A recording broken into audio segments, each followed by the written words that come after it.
मोदींच्या वाढदिवसानिमित्त फडणवीसांचा वृत्तपत्रांमध्ये लेख मी पाहिलेले आणि अनुभवलेले मोदीजी असा या लेखाचा आशय।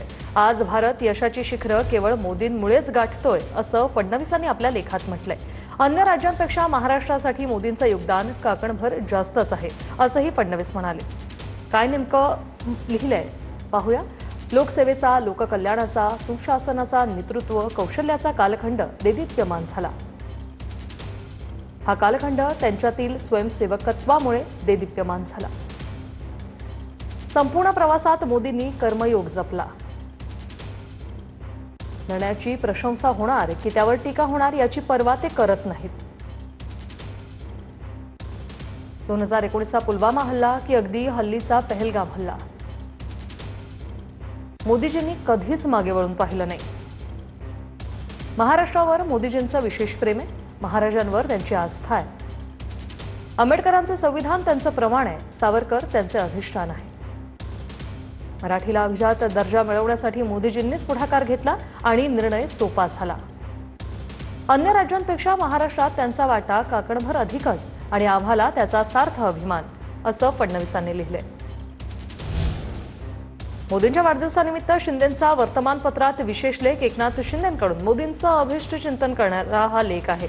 मोदीजींचा जीवन प्रवास सर्वसामान्यांना प्रेरणा देणारी कथा असल्याचं शिंदे म्हणाले। 11 वर्षांची कारकीर्द देशाला अधिकाधिक उंचीवर नेणारी असल्याचंही शिंदेंनी आपल्या लेखात म्हटलंय। आनंद दिघेंच्या विचारांप्रमाणेच मोदीजींचं कार्य माझ्यासाठी नेहमीच प्रेरणादायी असं शिंदे म्हणाले।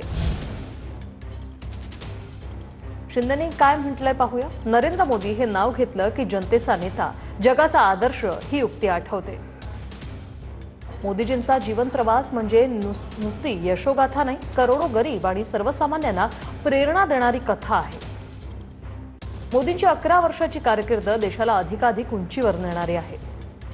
बाळासाहेब ठाकरे आणि आनंद दिघे यांच्या विचारांप्रमाणेच मोदीजींचं कार्य माझ्यासाठी नेहमीच प्रेरणादायी ठरत आलं आहे। मुख्यमंत्री पदाची शपथ घेतल्यानंतर मी सर्वप्रथम मोदीजींशी संवाद साधून त्यांचे आशीर्वाद घेतले। लोकांच्या हृदयावर अधिराज्य गाजवणारा नेता कसा असतो याचं जिवंत उदाहरण म्हणजे नरेंद्र मोदी। मोदींची मेहनत, प्रामाणिकपणा आणि राष्ट्रनिष्ठा हे त्यांच्या व्यक्तिमत्वाचं वैशिष्ट्य आहे। भारताच्या G20 अध्यक्षपदाच्या काळात मोदीजींनी प्रमुख राष्ट्रांच्या नेत्यांसमोर देशाचं सामर्थ्य दाखवून दिलं। मराठी भाषेला अभिजात दर्जा मिळवून देण्यातही मोदीजींचं योगदान मराठी माणूस विसरू शकणार नाही। सबका साथ सबका विकास हा मोदीजींनी दिलेला मंत्र आज देशाचा जीवन मंत्र झालाय।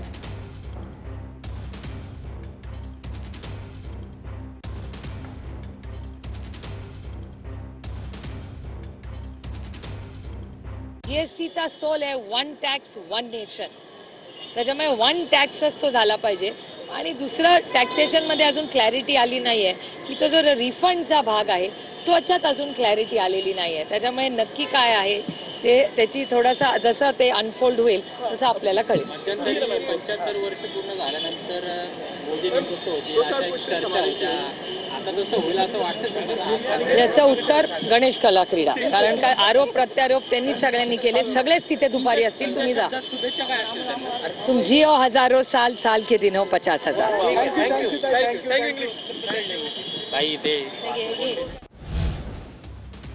उपमुख्यमंत्री अजित पवारांकडून पंतप्रधान मोदींना 75व्या वाढदिवसानिमित्त शुभेच्छा देण्यात आलेल्या आहेत।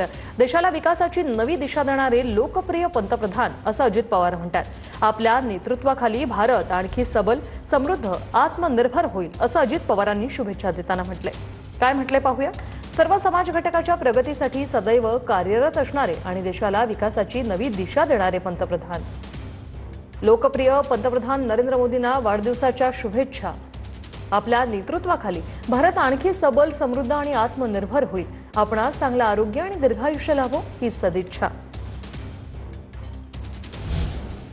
लोकसभेतील विरोधी पक्षनेते राहुल गांधींकडून मोदींना वाढदिवसाच्या शुभेच्छा देण्यात आल्यात। पंतप्रधान मोदींना उत्तम आरोग्यासाठी शुभेच्छा असं राहुल गांधी यांनी म्हटलंय।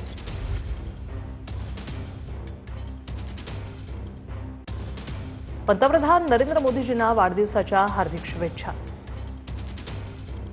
मोदीजींना उत्तम आरोग्यासाठी शुभेच्छा। असं ट्विट राहुल गांधींनी केलं. तर शरद पवारांकडून देखील पंतप्रधान नरेंद्र मोदींना वाढदिवसाच्या शुभेच्छा देण्यात आल्या. मोदींना उत्तम आरोग्य, आनंद आणि दीर्घायुष्य लाभो असं पवारांनी म्हटलंय.